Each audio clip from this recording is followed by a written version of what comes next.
Assalamualaikum warahmatullahi wabarakatuh. Alhamdulillahirabbil alamin. Wabihi nasta'inu ala umurid dunya waddin. Wassalatu wassalamu ala asyrafil anbiya'i wal mursalin Sayyidina wa maulana Muhammad wa ala alihi wa sahbihi ajma'in, amma ba'd. Para santri, para mahasiswa, para jamaah dan seluruh kaum muslimin muslimat yang mudah-mudahan selalu diberkahi oleh Allah Subhanahu wa ta'ala, marilah kita merenungkan hikmah yang berbunyi al-ifratu yajlibu laka syaqa'a wal i'tidalu yajlibu lakal hana'a. Berlebih-lebihan membawamu pada kesengsaraan dan secukupnya membawamu pada kebahagiaan. Kalau kita mau melihat yang ada di gambar itu, ada semut minum air gula itu sampai ia meninggal. Karena apa? Karena berlebih-lebihan di dalam minum air gula sampai bergerombol.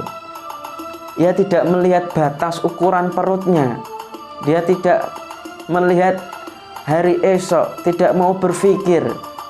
Na'udzubillah min dzalik. Begitu juga manusia, ketika ia berlebih-lebihan di dalam makan, di dalam minum, di dalam bekerja, bahkan di dalam beribadah, itu ketika berlebihan itu endingnya adalah kesengsaraan. Ibadah contohnya apa? Kok ibadah juga termasuk? Kalau orang itu iktikaf terus menerus, tidak mau bekerja di masjid terus, lupa pada keluarganya, lupa pada anaknya, nah ini bahaya, berlebih-lebihan. Begitu. Padahal Allah Subhanahu wa ta'ala di dalam Al-Quran mengecam perilaku yang menghambur-hamburkan harta atau berlebihan. Namun di sisi lain Allah juga melarang berlebih-lebihan dalam sikap kikir atau sikap hemat. Ini di dalam surat Al-Furqan ayat 67. A'udzubillahi minasyaitonirrajim. Bismillahirrahmanirrahim. Alladzina idza anfaqu lam yusrifu wa lam yaqturu wa kana baina dzalika qawama. Dan orang-orang yang apabila membelanjakan harta, yaitu harta mereka, mereka tidak berlebihan dan juga tidak pula kikir, tetapi pembelanjaan itu berada di tengah-tengah. Dalam tafsir Jalalain terkait ayat ini, bahwa membelanjakan itu yaitu menafkahkan harta kepada anak-anak, tidak berlebih-lebihan dan juga tidak kikir, yaitu mengambil jalan tengah, yakni secukupnya, yakni seimbang.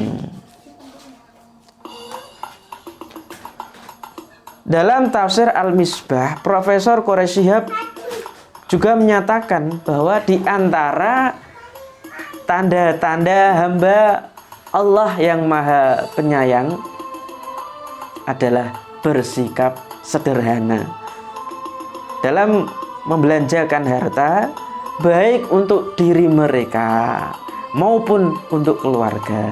Mereka tidak berlebih-lebihan dan tidak pula kikir atau terlalu hemat dalam pembelanjaan itu, tetapi di tengah-tengah keduanya. Inilah ayat yang melarang umat Islam untuk bersikap berlebih-lebihan dalam segala hal.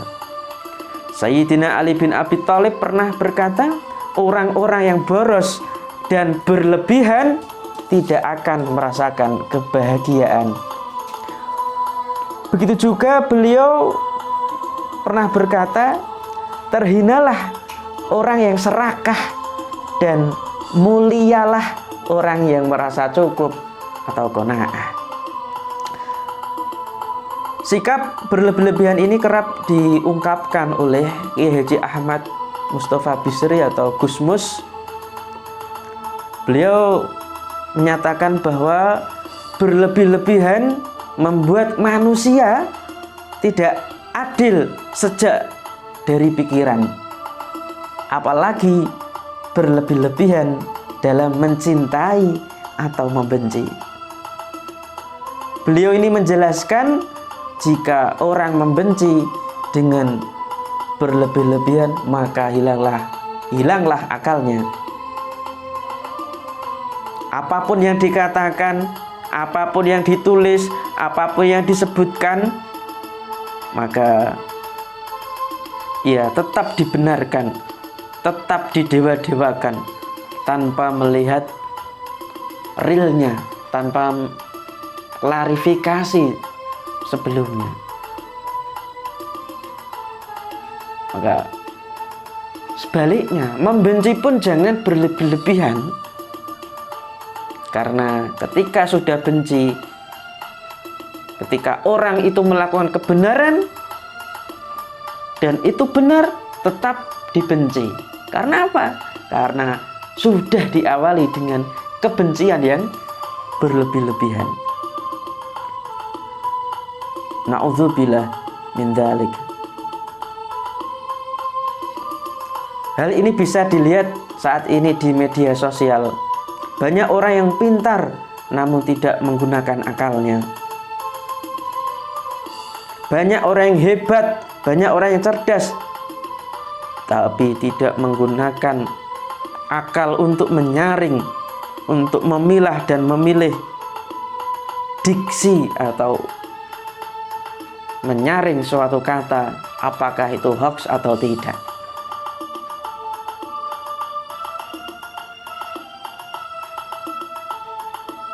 Hilanglah semua akalnya. Bahkan ia tidak bisa berlaku objektif, karena tadi berlebih-lebihan dalam mencintai dan berlebih-lebihan dalam membenci yang sedang-sedang saja. Termasuk anak-anak muda, janganlah berlebih-lebihan dalam mencintai anak perempuan. Begitu juga jangan berlebih-lebihan dalam membencinya. Suatu saat yang telah engkau benci justru ialah yang datang mencintaimu. Suatu saat justru yang engkau sayangi, yang engkau elulukan, justru menjadi orang yang paling engkau benci. Maka kuncinya adalah sederhana saja. Kalau benar ya dibenarkan, kalau salah ya diingatkan. Itulah kunci dalam meraih kebahagiaan. Mudah-mudahan bermanfaat. Ihdinas shiratal mustaqim. Wassalamualaikum warahmatullahi wabarakatuh.